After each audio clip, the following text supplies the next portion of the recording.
Welcome back everyone to Formula 1 2021 and round 4 of the season for the Spanish Grand Prix. So far this season, the Formula 1 circus has taken us to an enthralling battle in Bahrain, a tight fight at the front in Italy, and a great little fight in Portugal. This weekend for the Spanish Grand Prix not only marks the 4th race of the season, but also means there is still 20 more races over the course of this year. A return to Monaco is next time out, with Baku a few weeks later. New circuits in the Netherlands and Saudi Arabia feature on this year's calendar before our season finale on the 12th of December in Abu Dhabi. Last time we visited Spain, it was an all-Mercedes front row with Hamilton in front of Valtteri Bottas, with Max Verstappen, the charging Red Bull, in P3. Come race day, it was our traditional top 3. Hamilton won the Grand Prix. A switch around between Verstappen and Bottas saw the Red Bull man finish in P2, and a great day for Racing Point saw Lance Stroll finish 4th, Sergio Perez finish 5th.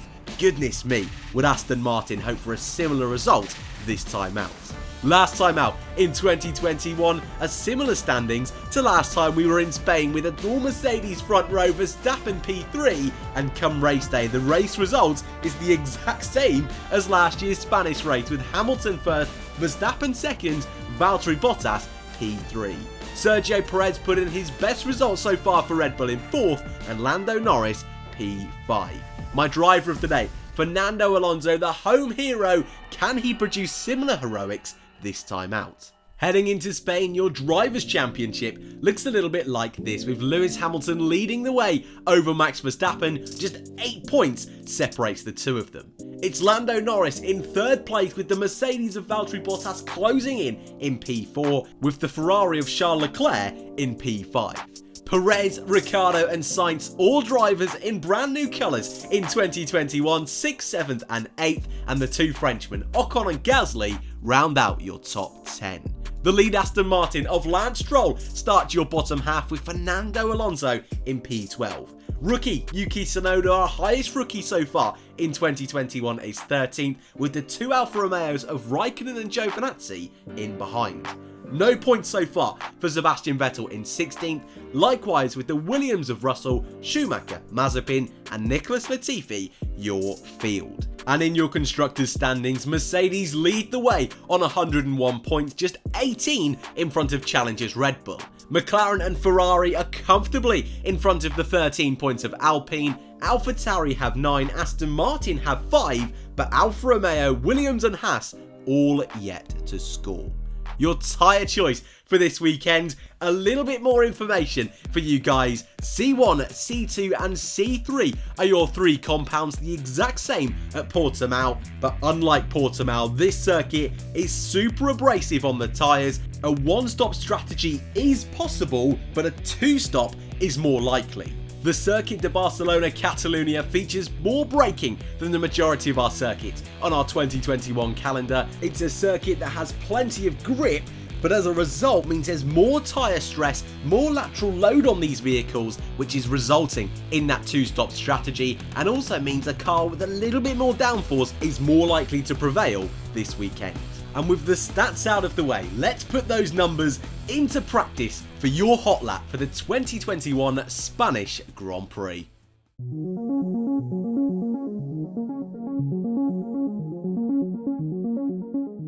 Welcome everyone to your new and improved hot lap for the Formula 1 2021 Spanish Grand Prix. 66 laps of this super high abrasive circuit is our challenge for our 2021 drivers, bombing it down towards turn 1 on board with Lando Norris. Turn 1 and turn 2 making sure we're nice and tight on the apex of the corner, because turn 3, though we're tight on entry, on exit we start to drift out a little bit wide, careful for track limits, ending sector 1. As we start our run in sector 2, in a minute's time we'll be slowly starting to dip downhill on the exit of 4, down into turn 5, a very similar style to 3 and 4, tight on entry, wide on exit. Making sure we're foot to the floor as much as we can as we go through the very quick chicane of 7 and 8, and the long right-hander of turn 9 will be so crucial. There it is, track limits will be in effect through that corner over the course of this weekend. We transition to our new turn 10 for 2021. Gone is our hairpin of 10 and 11 to this nice wide turn 10 before we slip back into our traditional circuit for turn 11 and 12. On the exit of 12, charging towards the very clumsy chicane of 13 and 14, making sure we get as nice an exit as we can through turn 15, our penultimate corner, and through the final corner of 16, charging towards the line for your lap of the 2021 Spanish Grand Prix in Barcelona.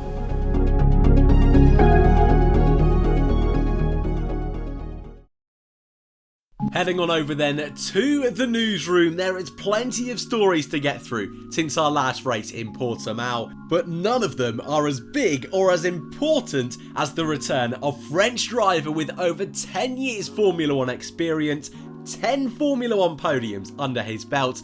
Mr. Romain Grosjean will return, stepping into a Formula 1 car for the first time since the 2020 Bahrain Grand Prix, doing a test run for Mercedes in June at the circuit Paul Ricard, and then a demonstration event at the French Grand Prix in 2021. To clear up a little bit of confusion in the community, Grosjean will not be doing practice for Mercedes and instead will be running the 2019 World Championship winning Merc before the race kicks off on the Sunday. For more of my thoughts on the return of Romain, yesterday we did the weekly mailbox. However, in more news in the world of Formula 1, Robert Kubica is also back this weekend, racing for Alfa Romeo in FP1. The Polish driver is the reserve driver for the Alfa Romeo squad, and in his contract is already set to do FP1 sessions. But after Callum Ilot's impressive Formula 1 debut in FP1 in Portimao, the team want to make it very clear Kubica is here to stay and is still the reserve driver in 2021. And your final piece of news in this weekend's newsroom is Formula 3 is back this weekend for the first race of the season in Barcelona, and if you enjoy Formula 2, I would very much recommend watching Formula 3. Junior drivers from Red Bull, Ferrari, Alpine and even Mercedes are taking part this year, so it should be well worth a watch. And just before we leave the newsroom, your weekend weather looks lovely and sunny. Who would expect anything else in Barcelona, with Friday temperatures 20 degrees moving up to 21 on Saturday and Sunday, with chances of rain on Friday and Sunday, but very unlikely, less than 1% during qualifying on Saturday. And that about wraps it up for the newsroom this weekend. To keep up to date with all of the major stories, feel free to follow me over on Twitter at Racing Reviews. We'll leave that there for the time being and head over to my favourite part of the racing weekend. It's prediction time for the Spanish Grand Prix. It's not usually one of the best races, but with new changes at the circuit, I'm hoping for another thrilling race, especially in the championship standings. As a result, my predictions look like this, with a Hamilton pole position, Verstappen breaking the two Mercedes, with Bottas P3. But come race day, I expect Max Verstappen to be very much hungry to claw back those points in the drivers' standings, taking victory for the second time in Spain in his career. Hamilton P2, and wouldn't it be great to see Carlos Sainz, after a great performance in Portimao that crumbled in the crumbling stages, to get a podium at his home Grand Prix. Perez P4, Bottas P5 is my predictions for this weekend's race, but what are yours? Let me know your feelings in the comment section down below, and if you follow this grid, you have a chance to be featured in tomorrow's video. In quali, who's on pole, the front row and biggest shock, and in the race, your winner podium, first DNF, the best overtake and driver of the day. Fantasy League time, and things went pretty well for me last weekend, but I've done a few changes. In comes the two Red Bull boys of Verstappen and Perez, with Esteban Ocon, my wild card, as the third change in 1 week. Norris is still my turbo driver, and I'm 612th out of 2,000 of you in the league. If you've not yet joined, feel free to do so. The code is on screen. It's also a little bit easier in the description down below. And finally, screenshot time at the ready. Here is your weekend schedule for this weekend's race. On Friday, 10:30 and 2 are your two practice sessions. At 11 o'clock, we've got practice again on Saturday morning before qualifying at 2. And on Sunday, your 2021 Spanish Grand Prix at 2 o'clock come race day. that is it from me here at Racing Reviews for your preview for the 2021 Spanish Grand Prix. If you are new, feel free to subscribe. To those who know me, feel free to like, it really helps out the channel. But to all of you, thank you very much for watching, enjoy the weekend, and I hope to see you all in the next one.